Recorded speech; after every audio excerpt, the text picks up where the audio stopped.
The hotel maid found her barefoot, the bed untouched. On the bathroom floor, a pill bottle tipped sideways, still rattling. The silence wasn't peace, it was abandonment. It was June 22nd, 1969. Dawn was breaking over London, but for the world it was the stark, crushing news of twilight. Judy Garland, the incandescent star who had once skipped down a yellow brick road into the hearts of millions, was found unresponsive. The official cause of death would be cited as an accidental overdose of barbiturates, a tragic footnote to a life lived in the blinding glare of the spotlight. Yet even as the headlines screamed her demise, a whisper began to circulate. A doubt, a haunting question that echoed the very essence of her existence. Was it truly an accident? Or was this the inevitable, heartbreaking conclusion to decades of relentless pressure, shattered dreams, and a system that devoured its own?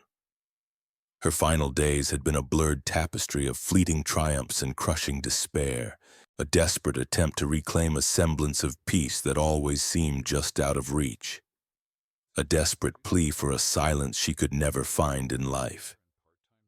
The city outside her Chelsea Mews house was slowly waking, unaware of the final, desperate breath taken within, a breath that signaled the end of one of Hollywood's most compelling and tragic sagas. The faint glow of a street lamp cast long shadows across the room, mimicking the long shadows that had followed Judy throughout her tumultuous life. Every object in the room seemed to hold a silent witness to her final moments. The rumpled satin sheets, the half-empty glass of water, the faint scent of stale cigarette smoke that clung to the air.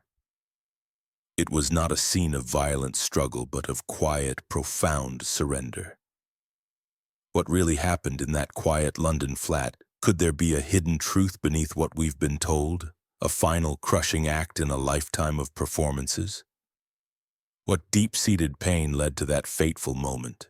And could her early childhood experiences have laid the foundation for later triumphs or tragedies that would define and ultimately destroy her? Born Frances Ethel Gumm on June 10, 1922 in Grand Rapids, Minnesota, Judy Garland's genesis was steeped in the performative world. Her parents, Frank and Ethel Gumm, ran a local vaudeville theater, a crucible where young Frances, or Baby Gumm as she was known, began to tap dance and sing almost before she could speak. The dusty curtains, the echoing laughter, the faint smell of grease paint and sawdust. This was her world. From the tender age of 2.5, she was pushed onto the stage, a tiny figure bathed in the harsh, unforgiving lights, her prodigious talent a beacon, her innocent eyes already reflecting the immense pressure. The roar of the applause, the flash of the footlights. These were her first lullabies, her earliest lessons in life. The thrill of the audience's reaction became a powerful, almost addictive drug, a substitute for the emotional nourishment she often lacked at home. Her mother, Ethel, a woman whose own dreams had withered on the vine of small-town ambition and faded theatrical aspirations, saw in her youngest daughter not just a child, but a vessel for her own frustrated desires, a golden ticket to escape the dreary confines of their struggling theater life. Frances's talent was a commodity, a golden ticket, a means to an end. The Gumm sisters, later rebranded as the Garland sisters by a desperate booking agent eager to inject some glamour into their act, were a family act. But it was clear that Frances possessed a unique, undeniable sparkle, a voice that soared beyond the tinny theater speakers and filled even the largest auditoriums. Ethel, a stage mother of formidable, almost terrifying ambition, became the relentless architect of Judy's early life. She didn't raise Judy to be a child. She raised her to be a paycheck, a star, a performer who could never falter. Every meal, every lesson, every waking moment was geared towards the stage, towards perfection. The world outside the theater doors scarcely existed for young Frances. She was never a child, not really. A distant cousin who remembered the gaunt, hyperactive little girl would later recall, a wistful note in their voice. Always performing, always watched. Even at home, it felt like an audition. Ethel was always pushing, always comparing. This early immersion in show business, devoid of a true childhood, began to etch the first deep lines onto her psyche. The constant travel from one dusty vaudeville house to another, the endless rehearsals until her small feet bled and her voice grew hoarse, the pressure to always be on, to deliver perfection for meager wages. These were not the carefree days of youthful abandon, but a relentless grind that instilled in her a profound insecurity masked by an almost desperate need for approval. The insidious message she received from her mother was clear. Her worth was inextricably linked to her performance. Her love dependent on her ability to shine, her very existence justified only by the applause she generated. The seeds of her later struggles with self-worth and addiction were sown in these formative years, where the lines between performance and reality blurred irrevocably, where her identity became synonymous with the applause and the silence in between shows was a terrifying void, filled only with the echoes of her mother's criticisms. Could their early childhood experiences, devoid of genuine nurture and filled with relentless expectation, have laid the foundation for later triumphs that felt more like gilded cages, or for tragedies that seemed an inevitable conclusion, predetermined by the very system that claimed to celebrate her? The journey from Frances Gumm to Judy Garland was a rapid, often brutal ascent, catapulting her from forgotten vaudeville stages to the gleaming, ruthless machinery of Hollywood. In 1935, at just 13 years old, she signed with Metro-Goldwyn-Mayer, MGM, a studio that would become both her greatest champion and her cruelest tormentor, molding her talent while simultaneously dismantling her spirit. Louis B. Mayer, the tyrannical head of MGM, a man whose word was law in his sprawling cinematic kingdom, saw in Judy not just talent but raw, marketable innocence, a fresh face untainted by the cynical glamour of established stars. He famously remarked that she had a voice that could break your heart, a prophecy that would prove tragically true in the decades to come, as her voice would carry the weight of her immense pain. But the studio's meticulous cultivation of her image came at a steep, irreversible price. They deemed her too plump, too homely, too girl next door to fit the bombshell mold of their other female stars. From the moment she stepped onto the lot, a wide-eyed teenager dazzled by the glamour and promise, she was subjected to a relentless regimen of diet pills, amphetamines to stay awake for grueling 72-hour work weeks, and barbiturates to force her fragile body into sleep after endless days under hot lights.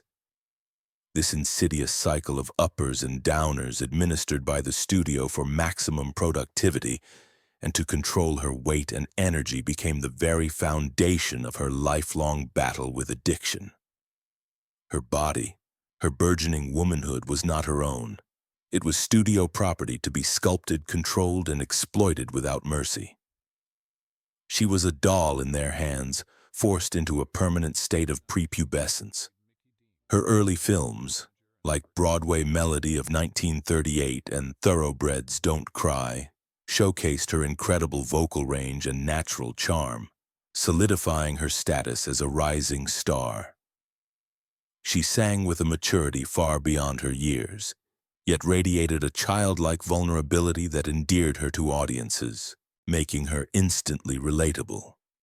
The critics raved, the audiences flocked, but it was The Wizard of Oz in 1939 that transformed her into an international icon, etching her face and voice into the collective consciousness of a generation.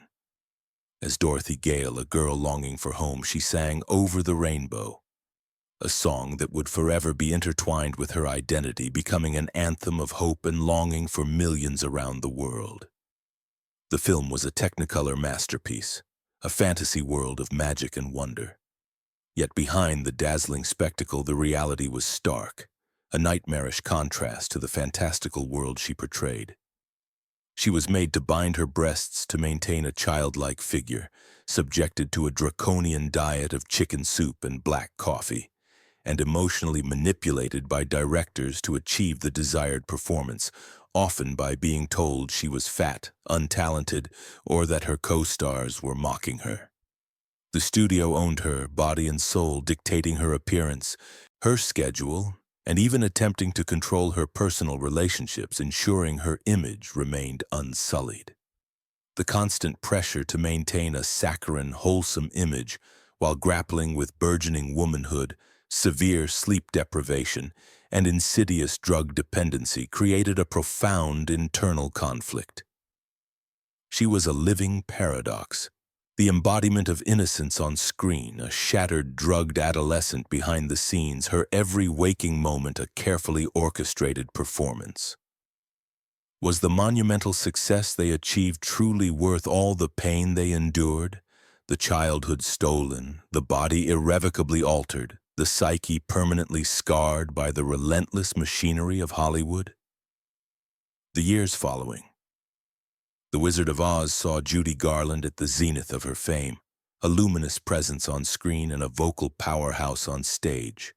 From the vibrant Technicolor of Meet Me in St. Louis in 1944, a film she later cited as one of the few genuinely happy experiences on set, to the joyful energy of The Harvey Girls, 1946, and the sparkling elegance of Easter Parade, 1948. Her filmography was a testament to her unparalleled versatility. Her performances were a masterclass in emotional vulnerability and captivating stage presence, each note imbued with a raw, undeniable sincerity that audiences found irresistible. She could convey more with a single glance or a subtle inflection than most actresses could with an entire monologue. Audiences adored her, captivated by her unique blend of innocence, charisma, and an extraordinary voice that seemed to swell with every human emotion, connecting directly to the deepest yearnings of their hearts. The world saw a vibrant, joyful star, an emblem of Hollywood's golden age, a beacon of light in a post-war world yearning for escapism and hope. She was the girl who always got the boy, the voice that always reached the emotional core, the symbol of resilience and eternal optimism. Yet, beneath the dazzling lights and the adoring crowds, Judy Garland was trapped in a glittering cage, its bars forged from studio contracts, suffocating expectations and pharmaceutical chains that bound her body and mind. The studio's control remained absolute, monitoring her weight, her relationships, even her attempts at independent thought.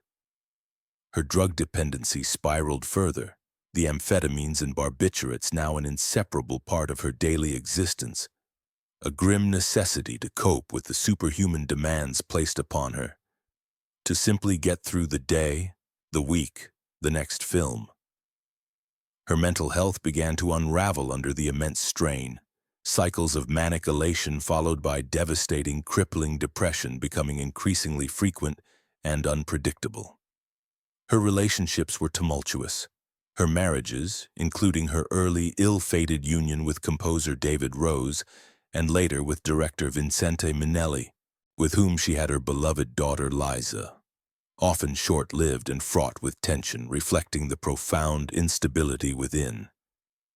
Each new partner was a desperate attempt to find an anchor in her stormy existence, a hope for normalcy that always crumbled under the weight of her fame and her inner demons. The glamorous facade she presented to the world was a stark contrast to the profound loneliness and despair she often felt, a gnawing emptiness that no amount of applause could fill. The perfect image, carefully crafted by MGM, was a cruel mask, hiding a young woman battling severe anxiety, chronic depression, and the debilitating effects of addiction. The unrelenting demands of her career, coupled with a childhood robbed of normalcy and a deeply ingrained insecurity about her appearance, left her feeling perpetually exhausted and profoundly isolated.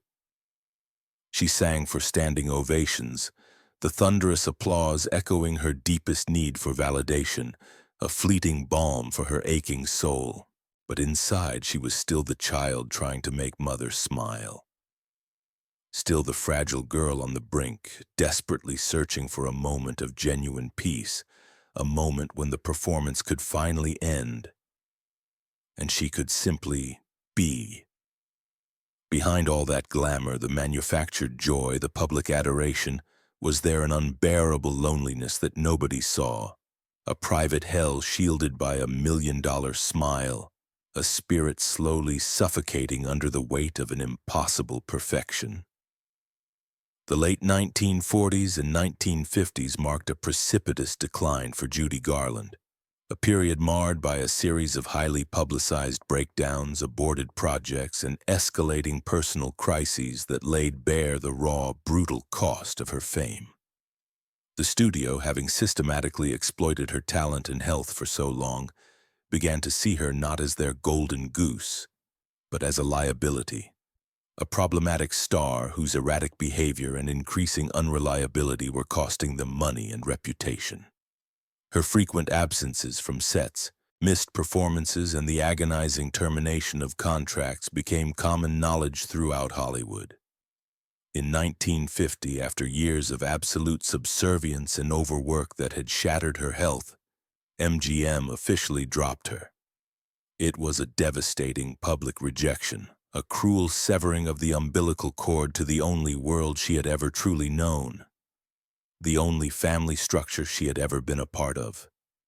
The studio that had built her, molded her, and addicted her, now unceremoniously discarded her like a broken toy. This public humiliation, broadcast across every newspaper and whispered in every Hollywood corner, was a profound blow to a woman whose identity was inextricably linked to the studio and the wholesome characters she portrayed. She was a star without a studio, a performer without a stage, a woman stripped of her most fundamental identity. Her marriages continued to falter, each one a desperate attempt to find stability and love that constantly eluded her. Most notably, her volatile union with Sid Luft, which, despite producing 2 children, Liza and Lorna, was characterized by explosive arguments, financial strain, and further emotional turmoil. He was, at times, both her passionate champion and her ruthless tormentor, caught in the hurricane of her genius and her demons, often exacerbating her instability for his own gain. The public, who had once adored her as Dorothy, now watched with a mix of pity and morbid fascination as her struggles became front-page news, fueling a voracious tabloid culture that reveled in her downfall. Her financial troubles mounted, the lavish spending of her past and the cost of her increasingly desperate attempts at treatment, adding another crushing layer of stress to an already fragile existence. The pressures of fame, coupled with deep-seated insecurities rooted in her childhood, untreated mental health issues, and a pervasive addiction that controlled her every move, had brought her to her knees. She was losing control, publicly and privately, her life a chaotic maelstrom of desperate decisions and fleeting hopes. The vibrant, hopeful girl from Kansas was replaced by a haunted woman, her eyes reflecting a profound weariness, struggling to find her footing in a world that seemed determined to tear her down, to dissect her failures and to leave her utterly exposed, bleeding for the masses. Did this tragic event mark their inevitable downfall? Or was it simply the tipping point of deeper problems, revealing a system that had built her up only to watch her crumble? A preordained tragedy written in the cruel script of Hollywood, a life lived for applause but ending in silence. After the darkness of the 1950s, a decade of public collapses and professional ostracization, Judy Garland staged a remarkable comeback in the early 1960s, a testament to her enduring talent, sheer force of will, and the unwavering loyalty of her dedicated fans who refused to let her fade away. Her triumphant concert at Carnegie Hall in 1961 was more than just a performance. It was a cultural phenomenon, a cathartic experience for both artist and audience, a collective act of redemption. Her raw vocal power, Her emotional depth and her magnetic stage presence were on full, glorious display, captivating thousands who rose to their feet in thunderous applause that shook the very foundations of the hall. The night was legendary, an almost spiritual communion between a wounded artist and a public who still believed in her magic, her capacity for soaring beauty. She released successful albums proving her commercial viability and starred in acclaimed films like Judgment at Nuremberg, 1961, showcasing a dramatic prowess beyond musicals, and A Child is Waiting, 1963, delving into complex emotional territory alongside Burt Lancaster. She even had her own television show, The Judy Garland Show, a platform that allowed her direct, intimate connection with her audience, revealing her wit and warmth despite its behind-the-scenes turmoil. This period was a glorious, albeit fleeting, resurgence, proving that her star power, even after years of turmoil and public shaming, remained undimmed, a phoenix rising from the ashes of her own making. Yet the shadows of her past were never far behind, long and persistent, clinging to her like a second skin. The personal demons persisted, a constant, insidious battle fought in the quiet hours between performances, in the lonely hotel rooms. The relentless demands of her career, though self-imposed now, still took their toll, exacerbating her fragile health. Her body ravaged by years of drug abuse, sleep deprivation, and the constant pressure to deliver often betrayed her, collapsing under the strain. Her health, both physical and mental, remained precarious, a delicate balance perpetually on the verge of toppling into despair. Despite the adoration of her fans and the critical acclaim, a deep-seated vulnerability continued to plague her, a core insecurity that no amount of success could truly heal. The battle with addiction was a constant, insidious adversary, a whisper in her ear, a relentless craving that defined her private moments, a phantom limb that constantly ached.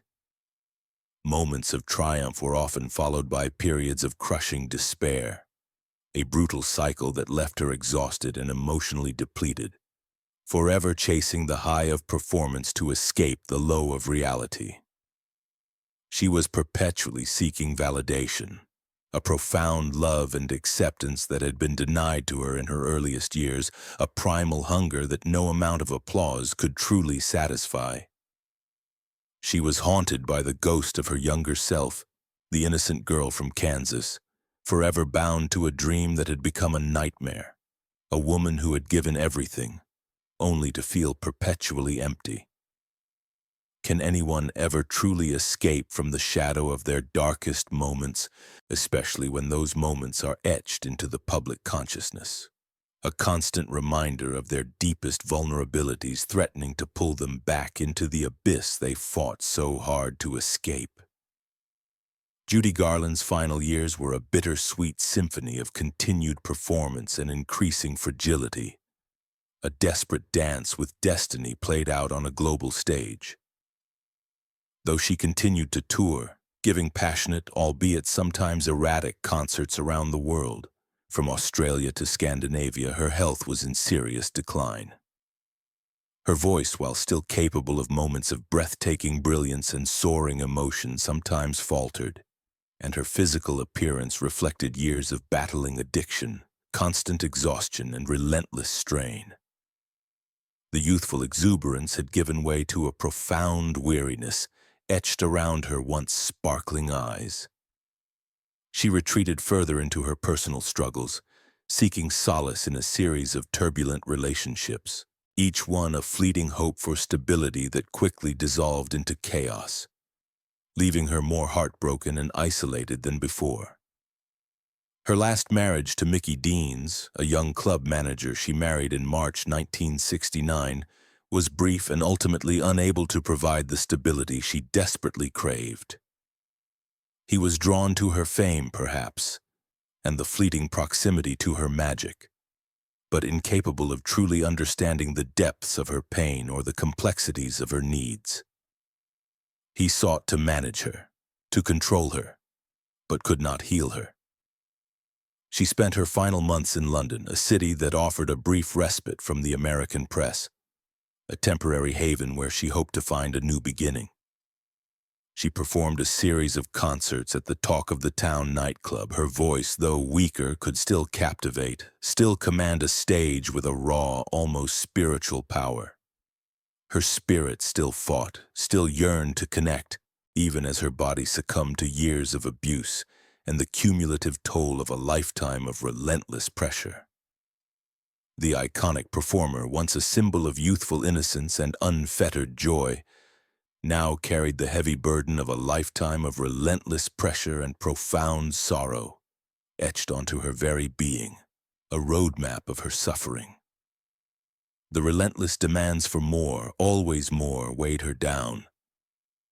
The weight of financial burdens, often astronomical, chased her across continents, forcing her back onto stages even when her body screamed for rest. The echoes of past criticisms, the public's fickle adoration, the constant self-doubt, all converged into a deafening roar in her mind.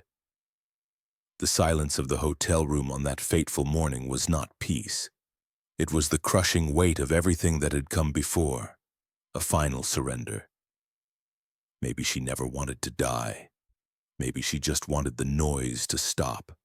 The relentless pressure of performing, the constant battle with her demons, the unfulfilled yearning for genuine happiness, it all converged into an unbearable cacophony. She was exhausted both physically and emotionally, a candle flickering in the wind, its flames sputtering, yearning for a peace that seemed perpetually out of reach. A final, quiet surrender after a lifetime of fighting a war no one else could see. Were these final decisions acts of surrender? A giving up in the face of insurmountable pain, a silent plea for release, or courageous acts of self-preservation?